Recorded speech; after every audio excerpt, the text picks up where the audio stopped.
Hello and welcome back to Foundation Fabs of Luscious 2021 week 3. Today I will be trying out a foundation that went slightly viral on TikTok. Yes, that's right, I managed to snatch the KVD Vegan Beauty Good Apple Foundation. This was sold out for weeks, but I managed to get one and we will be putting it to the test today. If you are interested what this foundation wears like and looks like on an oily acne prone skin, then all you have to do is keep on watching. Like I mentioned in the intro, this foundation went absolutely viral on TikTok, and from then on it was like a snowball effect. It was sold out pretty much everywhere. The foundation itself cost $38, or if you're in the UK, it costs £29. The shade range is broken down into 4 categories: the deep, tan, medium and light. But without further ado, let's just read some of the claims. Quick Take Good Apple Foundation Balm gives you fast, lightweight, full coverage with a fresh matte finish. Fresh matte finish? Yep. Not flat, not dewy, just right. Skin that looks like skin. High performance, lightweight, get one and done. Buildable, full coverage that lasts all day and feels like you're not even wearing foundation. Quickly covers blemishes and discoloration for an instant confidence boost. It's flashback free, non-cakey and it lasts all day. Shade matching tip. Some shades look different in the compact than on the skin. Thanks. Use the photos of the shade on skin to help you pick the right shade. This vegan foundation is infused with apple extract and sodium hyaluronate to help nourish and hydrate skin. It's creamy, non-comedogenic, and it minimizes the appearances of pores for a smooth, healthy look. It's best for normal to dry skin. Recyclable wasn't enough. The compact isn't just fully recyclable, it's ultra easy to recycle. No disassembly needed when you're done. Just empty it and recycle it with plastics. I really like that this foundation is promoting recycling and showing us that even if you have a compact and you think it's plastic, that does not necessarily mean you can recycle it. This is 100% recyclable. I can just throw it in my blue bin. In England it's the blue bin for recycling, and it's quick and easy and I don't have to worry about it. The one thing that I've picked up on from Soph Does Life is the fact that you don't actually get a lot of product. It's 10 grams. You usually get 30 grams of foundation when you buy a foundation, so this is actually reasonably expensive if you think about it. I like the packaging. It's very simple, and I like, obviously it's infused with apple, so there's a good apple name and there's a drawing of an apple. I got the shade Light 012. Hopefully it will match me. This does look a little bit dark in the compact, but hopefully when it is on the face it's going to look nice. I absolutely love the packaging of this. It's see-through and it's clean, but it's got the swirls. Everything about it so far looks absolutely perfect. The only thing that worries me is how shiny that Balm looks in the compact. But without further ado, let's zoom in and let's try this foundation out. So as always, I've washed my face this morning and I applied my serum on my face.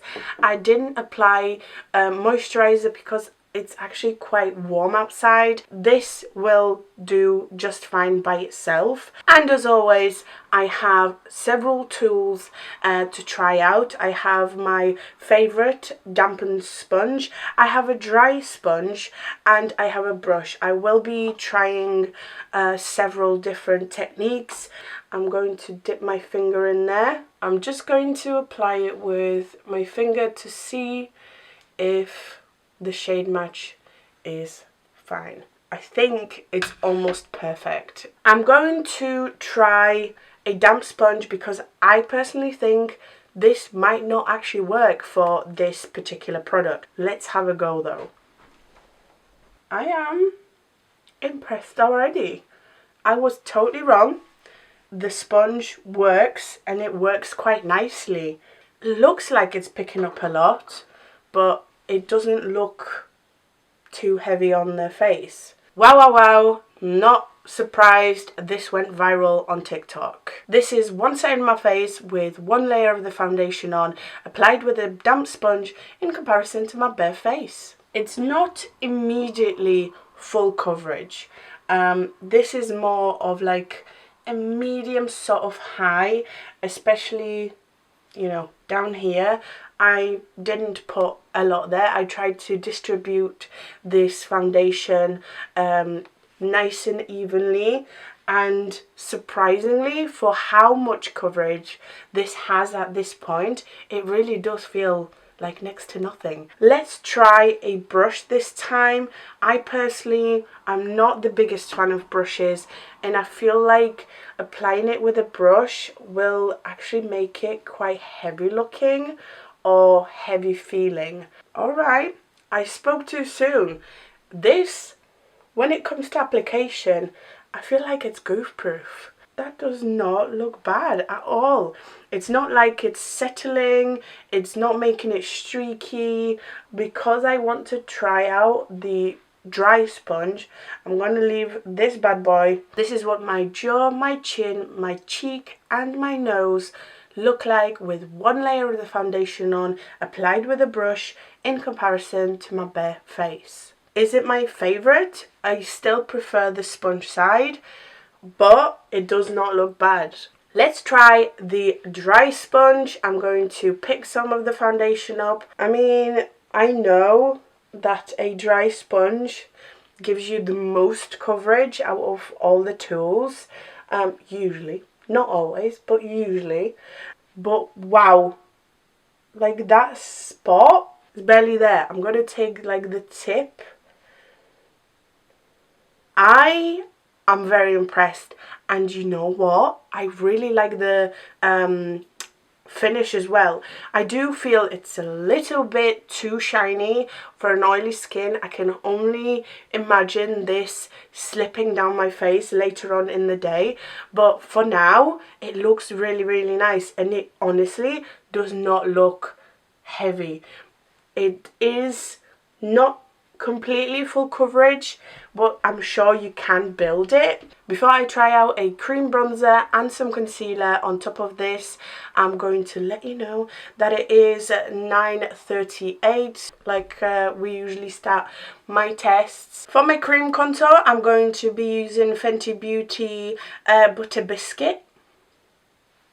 I like that a lot. It's creamy enough to be able to mix with the cream bronzer, but it's not that creamy that it like disrupts that base. It still looks nice and smooth. For my concealer today, I'm using the Favourite Revolution Conceal and Define Infinite. This is interesting.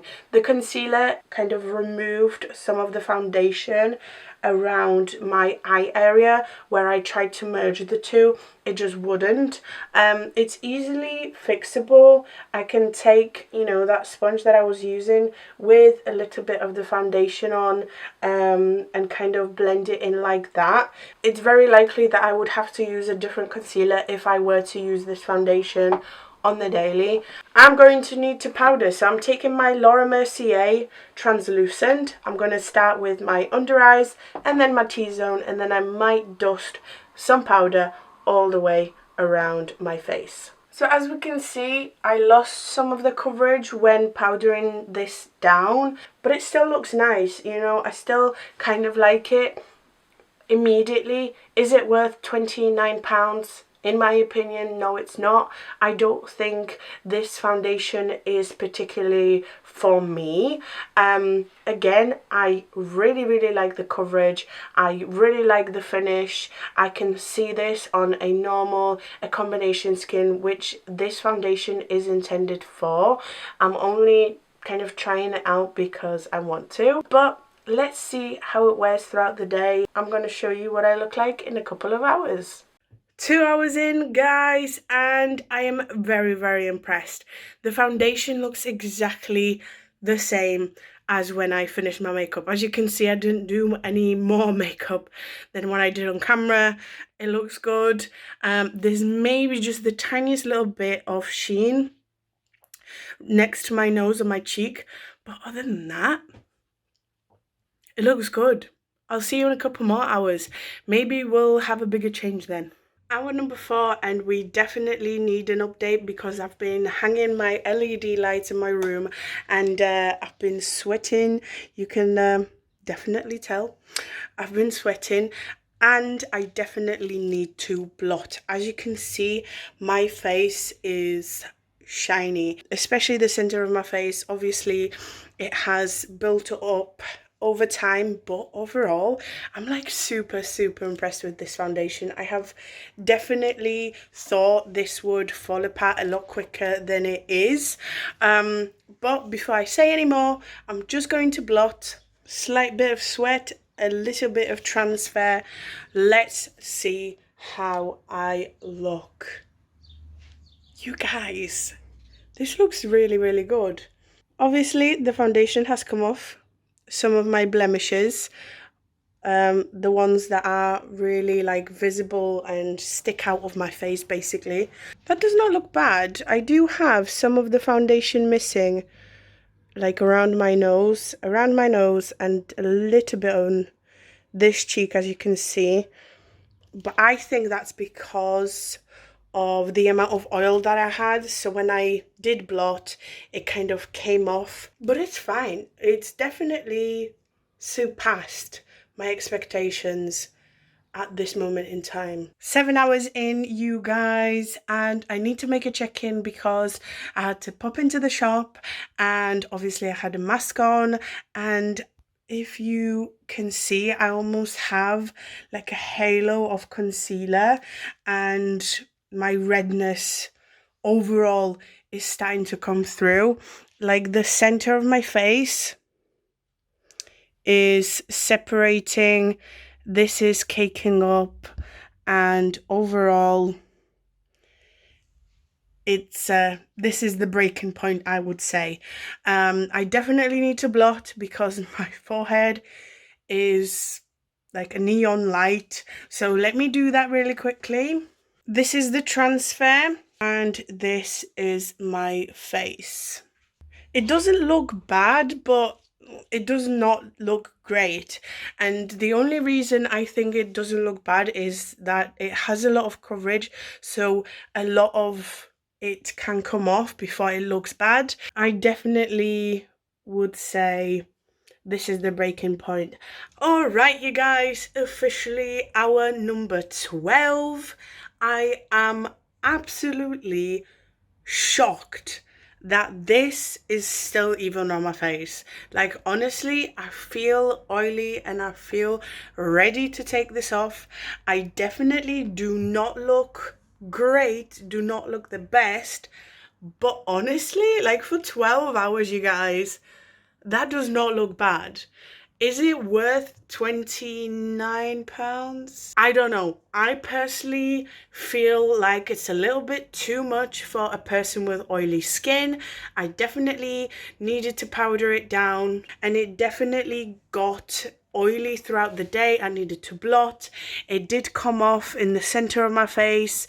It doesn't look good. It didn't cover my spots too well, but like overall though, I see why it went viral. I really do. And if you have combination skin, I can definitely see this working for you. Maybe get like a mattifying primer in the center of your face, because people with combination tend to be oily in the center. Again, like, I'm shocked. These high-end foundations lately have been impressing me. As always, I hope you have enjoyed this video. I hope you found it useful. If you did, make sure to like, comment, subscribe.